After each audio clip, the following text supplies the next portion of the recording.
Hello, my name is James Woodford, and I'm so blessed to be able to share this with you today. I have a story that is truly, I think, unique, because for someone that had never believed in God, not truly, to suddenly realize and be made to realize that heaven is real, it exists, and Jesus is real. I want you to know something. I'm not a pastor, I'm not a preacher, I'm truly not. I'm just someone that was chosen to have this incredible experience. Having spent a good part of my life as a pilot, a businessman, I was at best ambivalent about God. And 3 years ago, a little over 3 years ago, with complications from an illness, I died.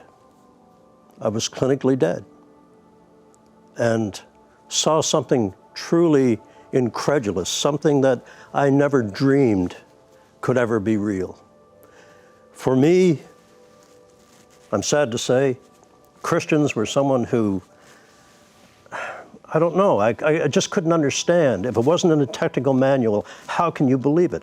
That was the pilot side of me. I had to see the technical issues behind something to truly understand it.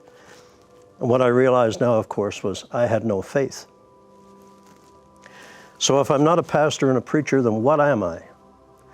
Look, I'm just a traveler. All my life I've traveled the globe. And then I have this incredible experience, and I traveled to a dimension, a world, that those of you who have always believed, you know exists. And I ask myself every day, why me? Why not some deserving follower of God, someone who had devoted their life to His teachings, to the teachings of Jesus? Why me? And I remember one evening saying that, and there was this wonderful pastor who was over 90, who put his hand on my shoulder and said, "Jim, don't ask that question. You're simply living proof that Jesus loves a sinner." And it's a claim to fame that I don't enjoy, but I understand now what he meant. Because I have been forgiven. I've been profoundly changed. I've been renewed. And so I want to share with you this journey. And it is called Heaven, an Unexpected Journey. I wish with all my heart that I had discovered this at the beginning of my life. But I look back now on my life, and I see the hand of God on the narrow escapes that I had as a pilot. All the things that I thought I survived because of my own skill. But you see, God works in wonderful ways in everyone's life. You just have to recognize it. You just have to see His hand guiding you. And I had to live most of my life before I realized that the hand of God was upon my life. And so I pray with all my heart that this story will be a blessing for you. I was born in the province of Newfoundland, Canada, and in the northeast. When I was a young boy growing up in the 50s and 60s, how many people got around was by small aircraft because of the impassability of the roads and so on. But so I grew up watching these planes, and I developed a love for aviation very early on. And to me, it was just such an incredible thing that to be able to fly above the earth and to look down. And so I was intrigued by it, I was in love with it, and I think most kids enjoy aircraft. But I was truly taken by it, and I read and absorbed everything I could about aviation, and helped out when I could at the seaplane dock, and just getting completely immersed in aviation. And eventually, when I got old enough, my mom, bless her heart, and I think all mothers know the longing in their children's hearts, but our financial circumstances were not good. My father had died when I was 2. My mother was widowed in her early 20s with 2 young children. But somehow she arranged for me to go to flying school. And I remember as though it were yesterday, the evening she sat me down and said, "Jimmy, I know what's in your heart, and we've managed to put it together for you." And so that began my lifelong love affair with aviation. And I was blessed to be able to advance fairly rapidly, not just from the bush planes and water bombing and crop dusting, and I was right on the tail end of the old-fashioned way of flying. And you must remember, in those days, there was no GPS, there was no cell phones. It was dead reckoning navigation in the far north, and it was a challenge, but I loved every minute of it. And I tell young people every time I speak to them that if you are blessed enough in life to do something that you love to do, that you get up every morning with this longing in your heart to do it, then God has already blessed you. And in my ignorance and my stupidity, I never realized the blessing that He had bestowed upon me. I do now. And so I had an interesting career. And in addition to that, I began investing in businesses and was quite good at it. And I seemed to live a charmed life. And because no matter what circumstance I met with, I seemed to prevail over it. Little did I know it was the hand of God directing me to this moment in my life. As I said earlier, I was at best ambivalent about God. But I do know this, that as the great Billy Graham said, when you come to the end of yourself, you come to the beginning of God. That's what happened to me. I recognized that I was blessed in not just flying, but and the business world, but one of the greatest blessings was meeting my wife, Lorraine, and she is the light of my life. And I say in the dedication of this book, I realize now she was my first angel. And I'm so grateful to God for having her in my life. Because you see, Lorraine always had what I lacked, and that is a strong belief in God and in the goodness of God. She and her sisters, who would play a big part in what happened to me later, had a deep and abiding love of God. And I would remain silent, but I would, in my silence, I would think, how can intelligent people believe in these old legends written by ancient men in dusty old books? Folks, I tell you this, the Bible is the operator's manual of your life.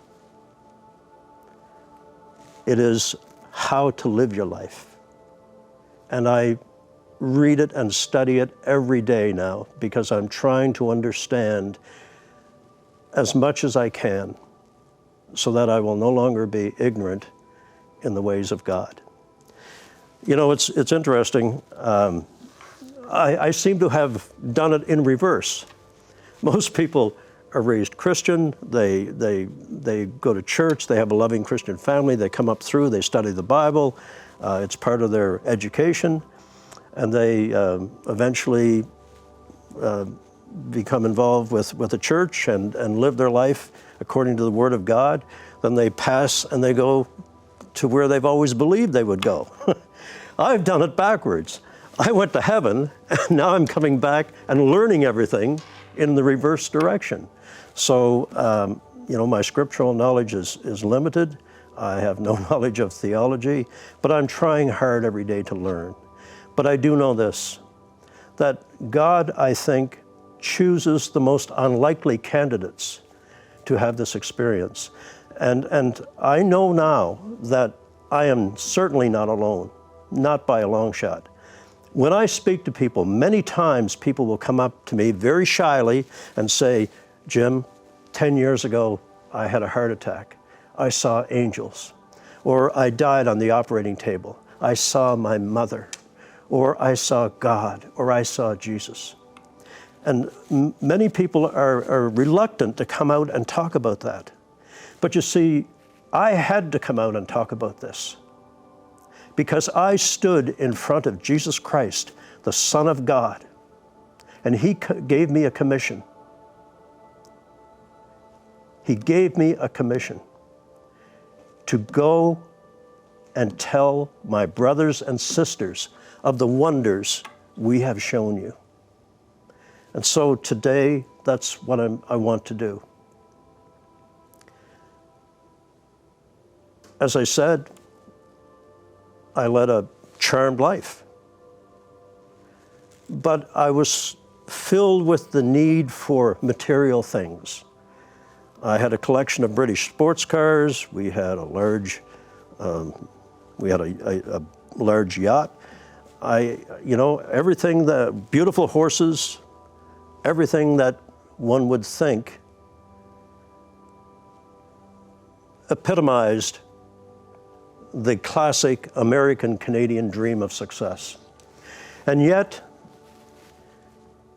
and I never admitted this openly, I would lay awake in the middle of the night and I would have this yearning inside of me, this feeling that, is this all there is?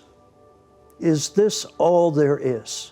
And I would interpret that feeling as, well, I must need a faster car or a newer Jaguar or a bigger plane or a bigger boat. And I'd go and I'd buy those things and I'd play with them for a week, and guess what? The yearning would be back. The yearning would come back. Do you know what that yearning is? And I think if you're honest with yourself, most of us will admit to this feeling, is this all there is? What that feeling is your soul wanting to go back to the source from which it came, God's light. In each one of you, and I was shown this, in every one of you, you have no idea how truly special you are. That in each of you is the light of God, the light of God. But with life and in the throes of making a living, trying to compete with the next person, we allow that light to get dim. And my light, I think, was almost extinguished. But yet, God in His mercy stands forever ready to take you back. Just as a raindrop falls on a mountain and changes into rivulets of water that eventually become small streams and then brooks, rivers, and flows to the ocean, that raindrop is going back to its source. Your light within you wants to go back to God's light. It wants to go back to its source. And it is miraculous how that can happen if you allow Jesus into your life in a personal way. You don't even have to tell anyone about it. Just call out to Him. Say, I need you in my life. I want you in my life. You know, my favorite picture now is that one of Jesus knocking on the wooden door, quietly hoping the door will open. Jesus knocked on the door of my heart all my life, and I ignored Him. And I am so sorry for that. So desperately sorry that I ignored Him. But it's never too late. That's the wonderful thing. It's never too late to go back to Him. He stands waiting and waiting and waiting for your heart to return to Him, for your light to go back to His light, and then forever someday to be part of His light for all of eternity. And that is such a perfect message that he gives us. So I really believe with all my heart and soul that the opportunity for all of you to sense this light within you, and those of you who have already know the light is there, I'm not telling you anything new, but I speak to the folks that don't feel the light of God in their life. It can change you dramatically. You see, I now know something miraculous. We are not human beings with a soul. We are souls inhabiting a human body. We must remember, we've got it backwards. And once you realize that your being is your soul, not this physical part of you, the light within you is who you are. And you have the opportunity to join that light with the light of Christ. Never again will you feel alone, will you feel abandoned. And now I live every day of my life feeling that light within me. And the first conscious moment that I have when I awaken every morning is to reach for that feeling inside of me. Because if I don't ever feel it there, I don't know what I'll do. But I do feel it there. And I'm so eternally grateful for that. I mentioned earlier that I'm convinced that many people have had these interactions with God and with Christ. And I really believe with all my heart, again, that you can do so much good when you bring God into your life. You'll find that people sense something different about you. I have people that have come to hear me speak for the 8th and 9th time. And I joke with them that once you've heard me over 5 times, you automatically go to heaven because you've already done your penance listening to me 5 times. But the point is this, that and my wife says this as well, I am profoundly changed. And what it is I have the peace of God within me. And people come to me to hear me because they say, when I'm around you, Jim, I feel peaceful. They're not feeling my peace. They're feeling the peace of God. And that peace is available to every single person that opens their heart to Jesus, that gives him the opportunity to come into their life. Because as I keep saying, it is never, never too late to come back to Christ. It must be contrite. You can't just say it in a wishy-washy way. You have to feel it. It could be something as personal as just kneeling by your bed, alone at night, or in your car on a long drive, just saying, can we talk? Can we speak? And people say to me, I pray, but I don't hear God speaking to me. Well, look, if you're expecting to hear the voice of Charlton Heston or the wonderful Morgan Freeman, it's not going to happen. God speaks to you in your own voice, which begs an honest question. How do I know when it's God and not just my ego or my mind or my consciousness? Believe me, you will know. Because when God speaks to you, you don't hear it here. You hear it here. And I remember when the angels spoke to me, it wasn't just a matter of hearing them. It was like their knowledge and their intensity filled me. I heard them from within me. And that's what you will hear once you commit your life to God. I know that for many who are facing difficult issues, and look, I have no idea why bad things happen to good people. I just don't. I don't think any human being does. But I do know this. That if you have this relationship with Jesus Christ and the Father, no matter what you face in your life, whether it's illness, whether it's a failed relationship, whatever may be burdening your heart, you will get through it so much easier, with so much grace, if you have the light of God within you. I emphasize this so much, I don't mean to be repetitive, but I want you to feel, to honestly quiet your heart and get a feeling for the love of God. And you will be amazed at what will happen in your life. I know that this isn't tremendously different from anything you haven't heard before, and it's not, but it is my experience. And I feel the profound, as I say, the profound change within me. I see it within the people who are around me, and I am ever so grateful.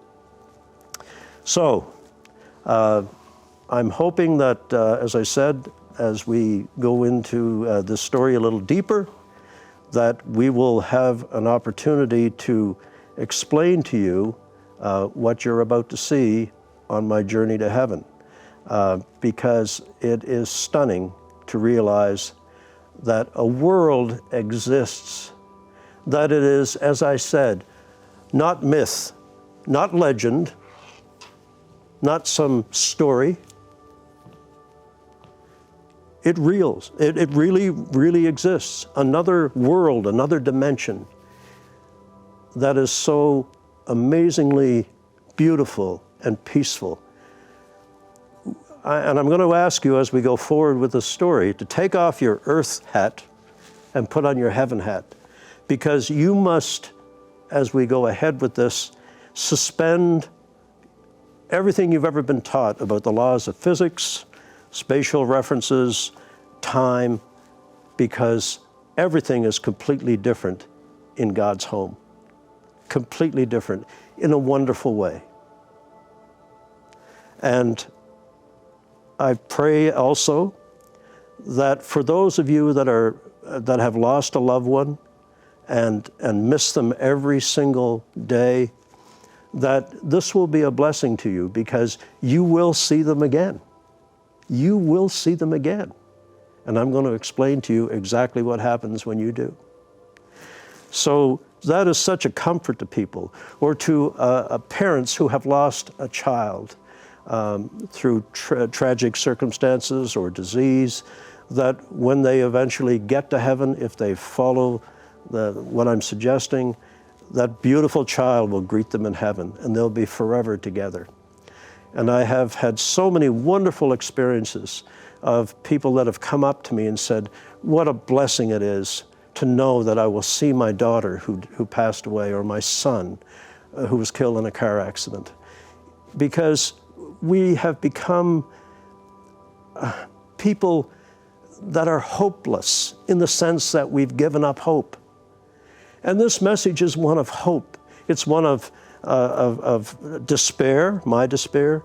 It's one of revelation. It's one of salvation and ultimate redemption. One of the things that people say to me that are renewing or beginning their relationship with Jesus is, Jim, I don't know how to pray. It's been so long. What do I say? What do I do? And my co-author, Dr. Tom Gardner, and I, in this book, because of that request from so many people, at the end of each chapter, we've put an area of reflection, a place for notes, and we've put a prayer. And that prayer is important, because for those who have not had a relationship with God, this is all new to them. And so I would like you to join me in this prayer just before we begin the actual journey, that God, you come into my life. Please come into my life. I am sorry that I have ignored you for so long, but I need you in my life. I realize now the emptiness that I have within me. And I want the light within me that Jim describes to be as bright for you as it can possibly be. So Lord, forgive me for the indiscretions I have done. forgive me for ignoring you all this time. Give me a fresh start. Give me peace. Give me the friendship and the love of having you with us. And I tell you that a devout prayer like that, nothing grandiose, just something heartfelt from your inner being, from your source, will be such a blessing to you. It truly will be. But as I keep saying, it must come from a part of you that you literally didn't know existed, the light in you. And so I'm eager to tell you about the rest of the story. There's much more to come. And I think you will be absolutely amazed at what I saw and what you eventually will see.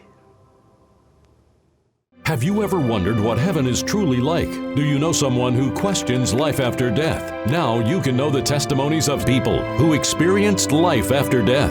You will receive James D. Woodford's brand new powerful book, Heaven, An Unexpected Journey. Through this book, you will read about his firsthand experience with heaven, angels, and the afterlife. Encounter the glories of heaven and the stunning reality of the unseen world. Understand what it's like to hug an angel. Encounter the chilling realities of hell and the sights, sounds, and sensations of heaven. Read and hear firsthand accounts about the awesome beauty of Jesus, full of overpowering love and compassion. Gain faith to believe God for your own healing as you understand that God has a body parts room in heaven where miracles are waiting to be accessed. Take a tour of God's heavenly library with volumes of books that contain the accounts of each person's life. Learn how your prayers are converted into visible fire and rivers that ascend to heaven. You can get a digital copy of James Woodford's book, Heaven, An Unexpected Journey, by clicking the link below or by going to sidroth.org/heaven.